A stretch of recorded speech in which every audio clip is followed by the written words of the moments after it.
Unboxing mini fan. Bagong order pa lang to, guys. Ito, agad nang dumati. Buksan na natin. Tingnan nyo yung laman. Parang electric fan yata siya. Yan. Ang ganda. Ay, nalaglag pa talaga ang box. Okay, guys. Kunin na natin ito. May kasama pa siya nito. Mamaya muna natin i-check tong electric fan. Checkpoint na lang kayo dyan. Tsaka tingnan nyo, may ano rin siya, note, pero Chinese pala itong note niya. Hindi natin alam awesome belong with you. Ito, kita nyo to? May charger. Tumingin lang ako sa likod, may charger pa siyang kasama. Tsaka,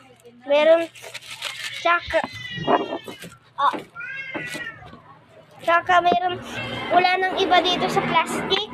Try na natin siya paandarin. Kapag inon mo to, iikot yung niya, elisir. Tsaka makikita mo, pati ang battery niya. Kapag nilakasan niya to, kita nyo, 100 siya. Diba? Ang lakas ng power niya, guys. Tapos, checkpoint yun na yan. Kita nyo na? Ang ganda niya. Kita nyo naman sa camera yan. Iniikot ko na nga siya. Nauntog. Sa box niya, makikita mo yung battery niya. Ang labo, diba? Di nyo makita. So, pwede nyo rin siyang gantuhin. Diba? Ang galing. Meron pa siyang kasama na ito. Ang kingdom nito, yung charger niya ay Type-C. Hindi nyo ba makita? Ang labo eh. So, unboxing ulit ng ibang electric fan.